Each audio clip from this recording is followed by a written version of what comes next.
The Philadelphia Inquirer is writing about a 1993 college article you wrote where you expressed skepticism about a two-state solution. I understand you do support a two-state solution now. Can you kind of just talk about that evolution? Something I wrote when I was 20? Is that what you're talking about? I was 20. Look, I have said for years, long before October 7th, that I favor a two-state solution. Israelis and Palestinians living peacefully side by side, being able to determine their own futures and their own destinies, being able to work as they want and worship as they want, and understand the power of living peacefully side by side and how that will lift up both parties in this, or both sides of this conversation. This is obviously a very challenging situation and has been for hundreds, if not thousands, of years.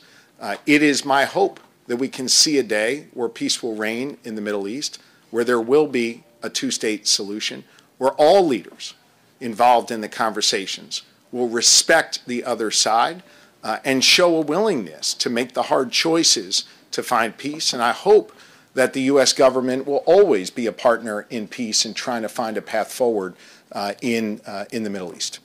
Governor, do you think the Israelis... I think she had a question. Go ahead. Do you think the Israelis' assassination of two leaders this week, one in Iran, one in Beirut, were proper? I think that's a question for the national security team, who has a lot more information on the circumstances surrounding that. Do you think you need me to hook you up with an interview with somebody else here, Cole? You keep asking me questions that aren't for me. Who's here, Governor? Go ahead. Do you think if Vice President Harris picked someone, anyone from Pennsylvania to be her running mate, that would help them win the state?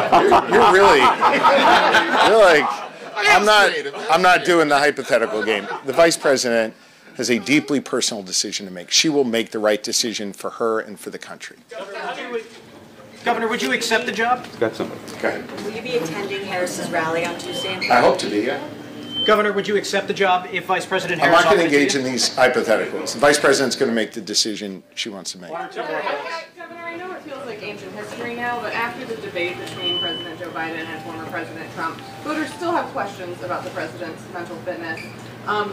When you've talked to him and seen him recently, did you have any concerns that he slipped at all? Not at all. And I've been in regular contact with the president. I will tell you that after the tragedy in Butler, the assassination attempt of the former president, bullets that left Corey Comparator dead and two other of our fellow Pennsylvanians injured and changed the lives of so many families, sadly, for so long. It was President Biden who spoke to me that evening. I believe it was multiple times that evening.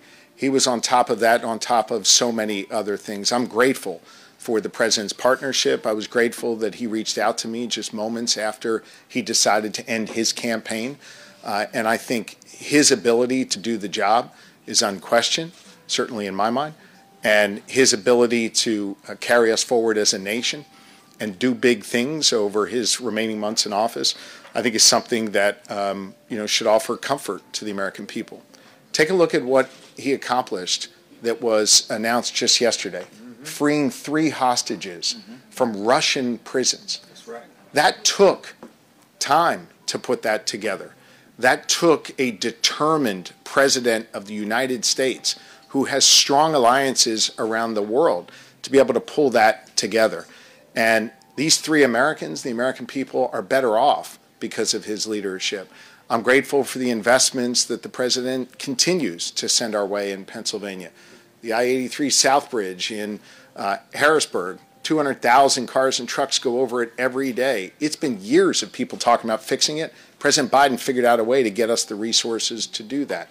We are poised to be the center of the clean energy universe for decades to come in Pennsylvania because President Biden saw to it to study the issue and make sure that we here in Pennsylvania would be home to not one, but the only state with 2 regional hydrogen hubs in our nation. So many good things are happening here in Pennsylvania because of the president's willingness and ability to do this job to support our fellow Pennsylvanians. Last question.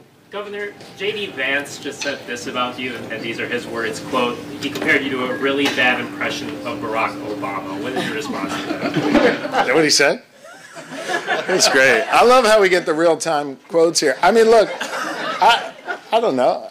Barack Obama was probably our most gifted orator of my time, so it's kind of a weird insult, I guess. But look, I'll say this about J.D. Vance.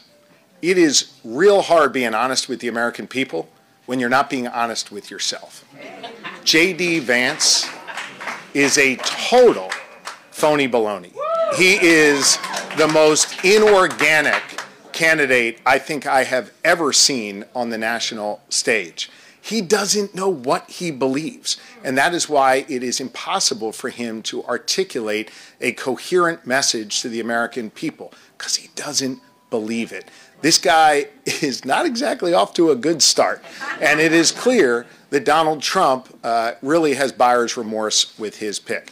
So if he wants to sling insults in my direction, which I'm not even sure is an insult, let him do it. That's fine. Bring it on. I'll be ready for whatever the hell J.D. Vance throws my direction. Thanks, everybody.